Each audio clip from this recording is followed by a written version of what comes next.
Di rumah sakit Cakrabuana, udara dingin dan steril terasa asing bagi Alia Baskara yang terbiasa hidup dalam kemewahan dan gemerlap pesta. Di usia 23 tahun, ia seharusnya memimpin perusahaan ayahnya, Tuan Baskara. Namun kini ia terperangkap di kursi roda berlapis kulit premium. 8 bulan lalu, sebuah kecelakaan tragis merenggut segalanya, meninggalkan vonis pahit dari dokter, lumpuh permanen.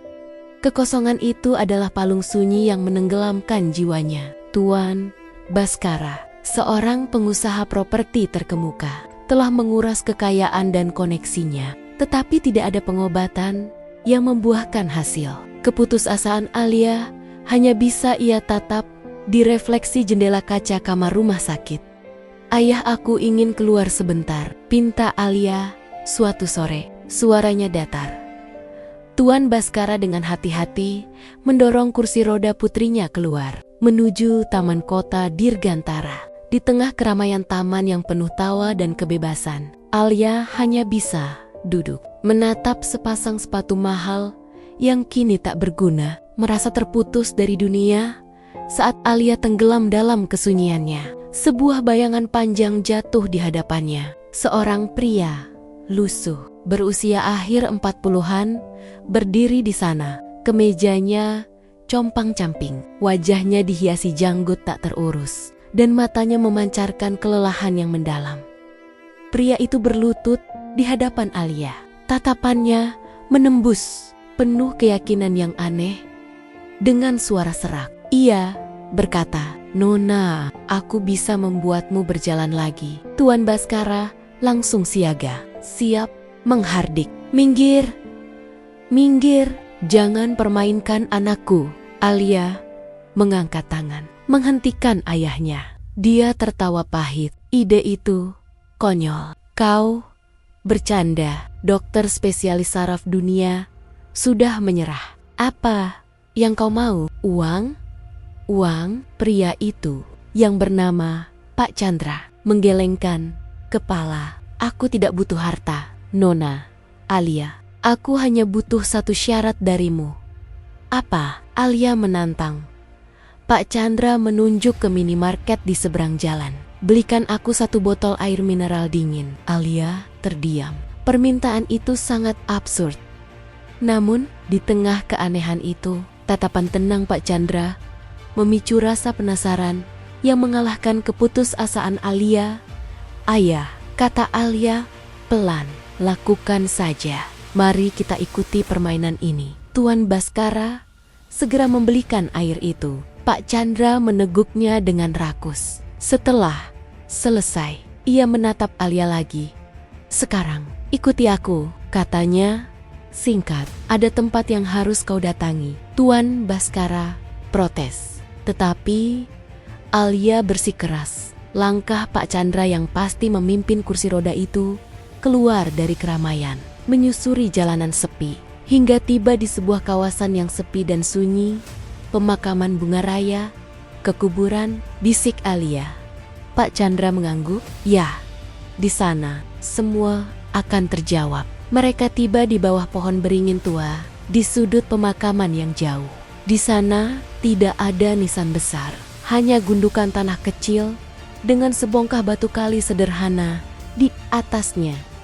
"Disinilah semuanya berawal," kata Pak Chandra lirih.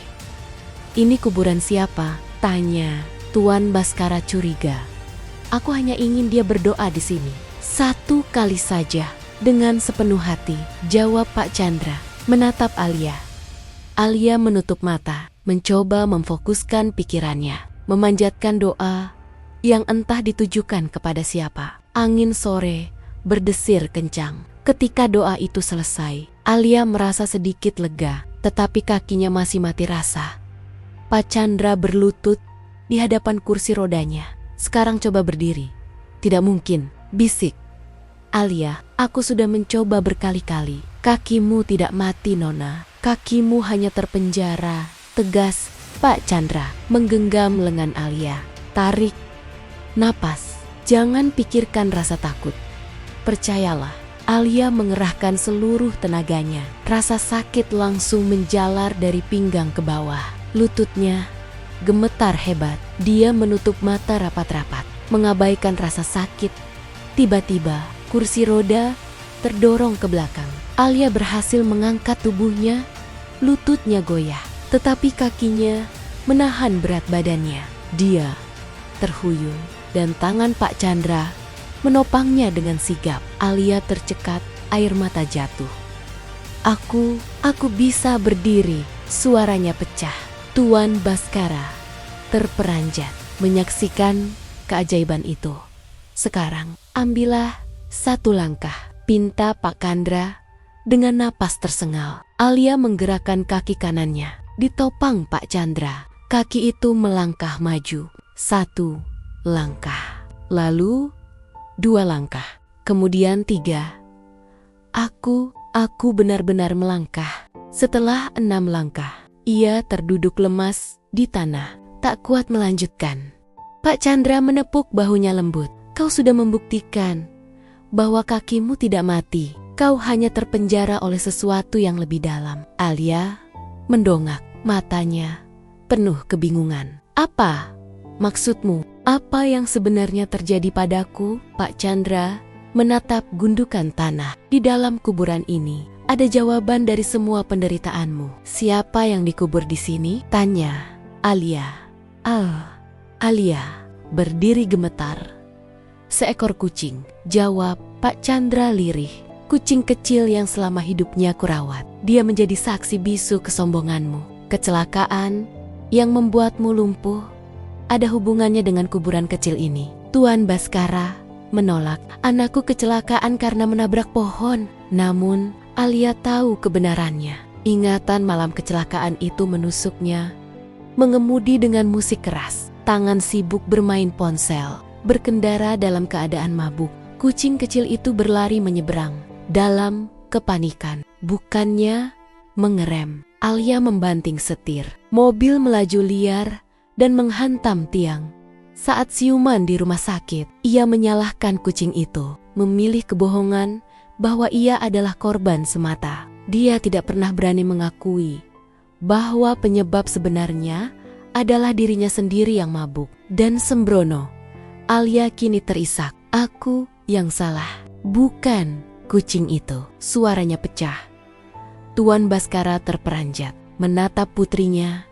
Pak Chandra menunduk. Kucing ini mati di bawah mobilmu. Aku yang menemukan dan menguburnya di sini. Kau hidup dalam penjara batin. Nona, bukan kakimu yang mati, tapi hatimu yang menolak mengakui kebenaran. Alia menjerit, memeluk tanah basah itu. Semua kebohongan runtuh. Tuan Baskara memeluk putrinya, ikut menangis, menyesali kebohongan yang telah ia biarkan. Pak Chandra melanjutkan, aku menyaksikan semuanya. Malam itu, aku kehilangan sahabat kecilku karena kecerobohanmu. Aku tidak mencari balas dendam. Aku hanya menunggu waktu yang tepat untuk mendekatimu. Karena aku percaya kau harus berhadapan dengan kebenaran itu. Alia menggenggam lengan pria itu. Kau kehilangan sahabatmu karena aku, dan kau masih menolongku. Mengapa tidak membenciku? Pak Chandra menatapnya dalam.